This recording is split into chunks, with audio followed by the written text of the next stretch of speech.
ქართული ოცნება ცდილობს და მისი პრემიერი და ხელისუფლების სხვა წარმომადგენლები დაჟინებით ცდილობენ, ასე ვიტყოდი, რომ Eagle Hills-ი შემოგვესაღოს EMA-რად. ოღონდ რეალურად ეს ორი არის აბსოლუტურად სხვადასხვა კომპანია. EMA არის კომპანია, რომელიც დაფუძნებულია დუბაიში, მისი აქციები განთავსებულია დუბაის საფონდო ბირჟაზე, არის საჯარო კომპანია, უმეტესწილად უფრო გამჭვირვალე და მისი ერთ-ერთი დამფუძნებელია მოჰამედ ალაბარი.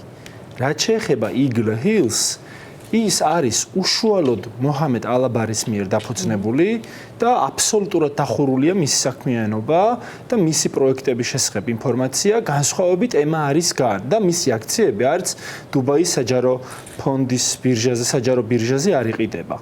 გარდა ამისა, EMA-რის დამფუძნებელი 22%-ის მფლობელი გახლავთ დუბაის სუვერენული სიმდიდრის ფონდი, განსხვავებით Eagle Hills-ისგან, როგორც აღნიშნე, Eagle Hills-ი უშუალოდ მოჰამედ ალაბარის მიერ არის დაფუძნებული. კონკრეტულად კი, რა თქმა უნდა.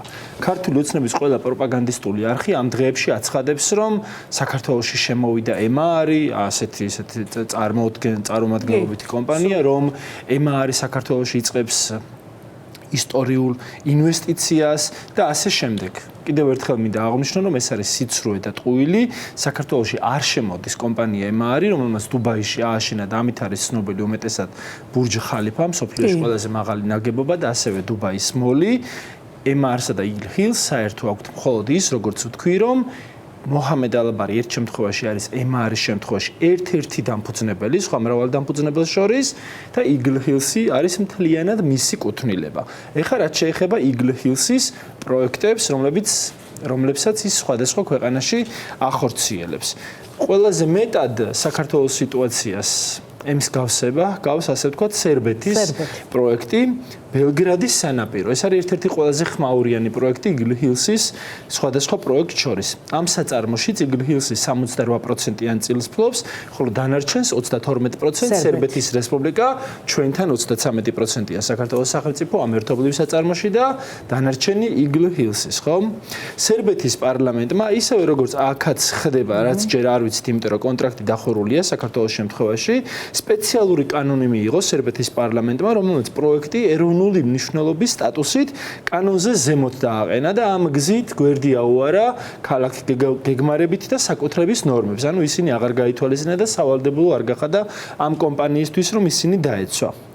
ასევე სერბეთში Eagle Hills-ის 3 მილიარდი დოლარის ღირებულების პროექტი ყოველგვარი საჯარო ტენდერისა და საჯარო განხილვის გარეშე დაუმტკიცეს. ზუსტად ასე ხდება საქართველოშიც, ამიტომ თქვი თავიდანვე, რომ ძალიან გავს სერბეთის პროექტს თქო. Eagle Hills 1.8 მილიონი დაახლოებით 180 ჰექტარი მიწა 99 წლით გადასცეს იჯარით ბელგრადში და ყველაზე მძიმე რაც ამ პროექტს ახლდა სერბეთში, ესა იყო 2016 წელს სავამალას რაიონში ნიღბიენმა პირებმა ბულდოზერებით დაანგრიეს კერძო საკუთრებაში არსებული შენობები, რომლებიც ხელს უშლიდა, ასე ვთქვათ, ამ ბელგრადის სანაპიროს პროექტს, ასე ჰქვია, ამ პროექტის განხორციელებას.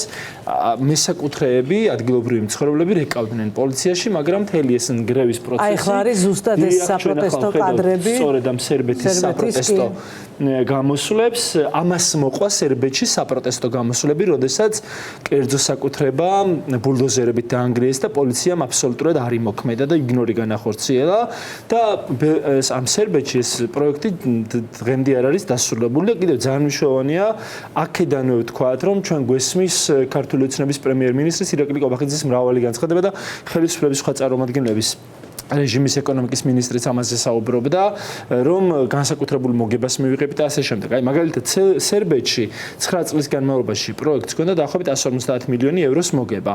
საიდანაც სახელმწიფო მხოლოდ 10 მილიონი მიიღო, ანუ 10%-იც კი არა. ეს მაშინ, როდესაც სერბეთის პრეზიდენტი ვუჩიჩი აცხადებდა, რომ სანაპირო ზოლის პროექტს მშპ-ზე 10 მილიარდი ევროს გავლენა ექნებოდა. ანუ 10 მილიარდს ასაღებდა საზოგადოებას და 9 წელში მხოლოდ 10 მილიონი მიიღო.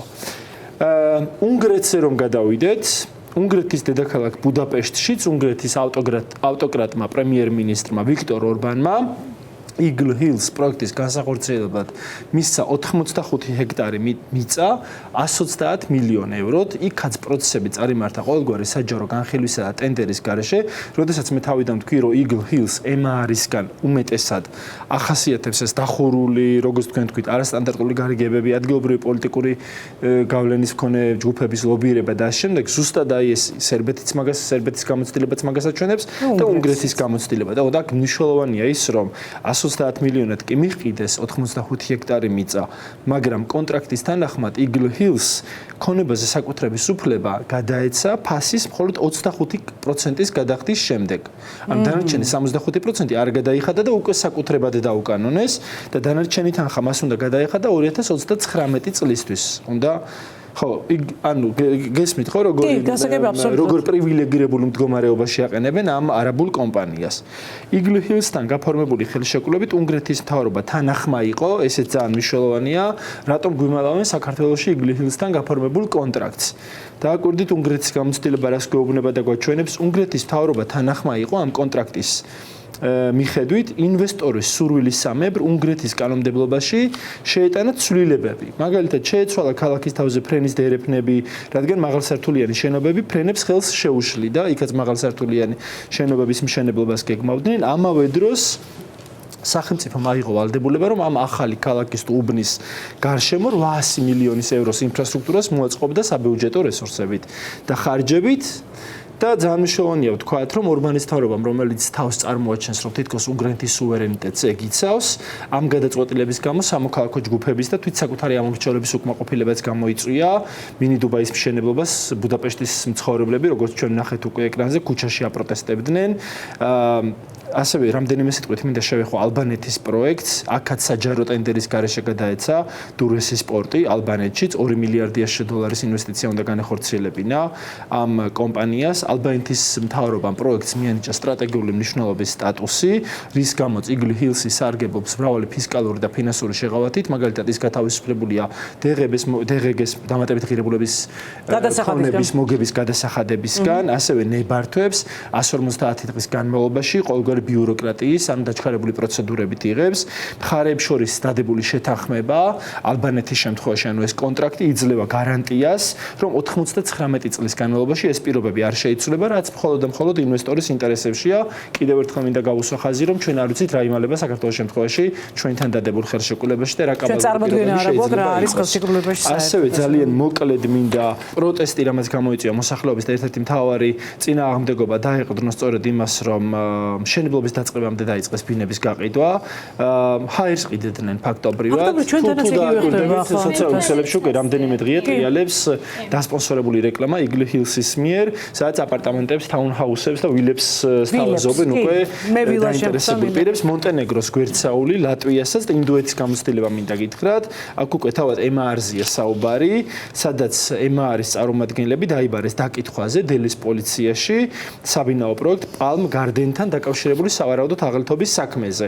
არაბულ კომპანიას აქ საცხოვრებელი სახლების მყიდველებმა, ანუ რეალურად არ არსებობდა, მაგრამ წინასწარ გაყიდეს, ამ მყიდველებმა უჩივლეს პროექტის განხორციელება ამ Palm Garden-ის დაიწყო 2010 წელს და უნდა დასრულებულიყო სახლები მყიდველებს უნდა ჩაბარებოდათ 2015 წლის ბოლომდე, იქაც ჰაერი გაყიდეს, ისე რომ ჯერ მშენებლობის ნებართვაც კი არ არსებობდა, არც სამშენებლო სამუშაოები იყო დაწყებული. ინდოეთში კიდევ ერთი გამოძიება მიმდინარეობს მეგაპროექტ Boulder Hills-თან დაკავშირებით და აქ ძალიან მნიშვნელოვანია, რომ ცენტრალური საგამოძიებო ბიუროს დასკვნის თანახმად 2008-2010 წლებში კომპანიამ 206 ბინა გაყიდა, რომლებიც მეპატრონეებისთვის წელიწად ნახევარში უნდა გადაეცათ. შეთანხმება არც აქ არ შესრულდა და ძალიან ნიშანდობლივია, რომ გამოძიებამ დაადგინა, რომ არაბულმა კომპანიამ ვილების საბუღალტრო დოკუმენტების თანახმად უნაღდო ანგარიშწორებით გაყიდა შედარებით დაბალ ფასზე და რეალურად ნაღდი ანგარიშწორებით, ანუ cash ტრანზაქციებით მიიღო ჭარბის შემოსავლი, ანუ ბევრად მეტი გადაახტევინა მყიდველებს და პროკურატურამ აქ ინდოეთის შემთხვევაში უკვე მეორე შემთხვევაში დაიწყო ფულის გათეთრების სავარაუდო ფაქტებზე გამოძიება, რასაც საქართველოს შემთხვევაშიც ვარაუდობენ ეკონომისტები და ფინანსისტები. იქ დავები ჯერ დასრულებული არ არის და კიდევ მაგალითად გონიოს შემთხვევაში ვიცით, რომ Eagle Hills-ი საქართველოში ორ პროექტს ახორციელებს, სურს ყოველ შემთხვევაში. განხორციელება როგორც ეს გაცხადებულია კრწანიშის შემთხვევაში და სანაპირო ზოლზე გონიოს შემთხვევაში, სწორედ ასეთი შემთხვევაა ეგვიპტეში, როდესაც MR-ი დანაშაულეს სანაპიროსთვის გამოუსწორებელი ზიანის მიყენებაში, იმიტომ რომ მოიპოვეს იქ რაღაცა უზარმაზარი რაოდენობით ქვიშა, რამაც გამოიწვია ნაპირების წარეწვა და იგივე პრობლემის წინაშე ჩვენ ვდგავართ ბათუმშიც სამწუხაროდ.